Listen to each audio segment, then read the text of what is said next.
I was a music major first, and my academic advisors told me that I should minor in something that, in case I couldn't get a job as a musician, I could get a job doing something else.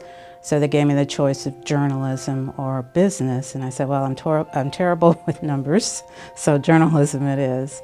I took the test, and I didn't really think that much about it, and then I took the beginning class, and just my friend and I, we had a project that we had to do, and I just fell in love with it. I was already a writer, a creative writer. I used to write stories all the time, so it became a natural thing.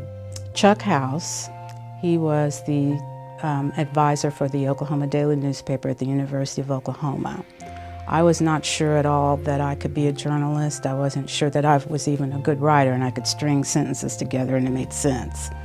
But one day, after I had reported on my first week, reported the first week I was on the paper, he wrote me a note and said, "You are a good writer.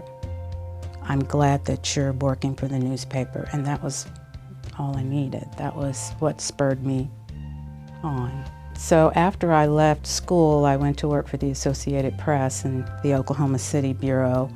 And the Associated Press, of course, covers all the major news that occurs in Oklahoma. So I was part of a team that covered a lot of incredible events, including, of course, the 1995 Oklahoma City bombing. That will always be the story that I attach to my career as a journalist, because not only did it stretch me as a journalist, but it was also personally and emotionally very moving story, lots of facets to it, and I was proud that I was able to be a part of the team that reported on that. The 1999 tornado was, once again, one of those stories that it's a huge story. It affected a good part of the state. A lot of people lost their lives. We haven't done enough to inform the public that they shouldn't be stopping under overpasses for protection.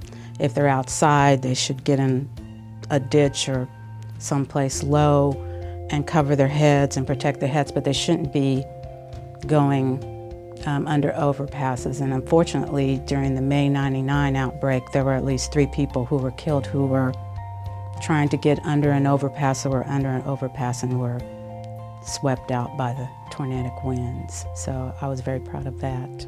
Journalism is very important, and there are people who probably have done really, really good work who will never be in a Journalism Hall of Fame. So I feel pretty fortunate to be included with the people who are.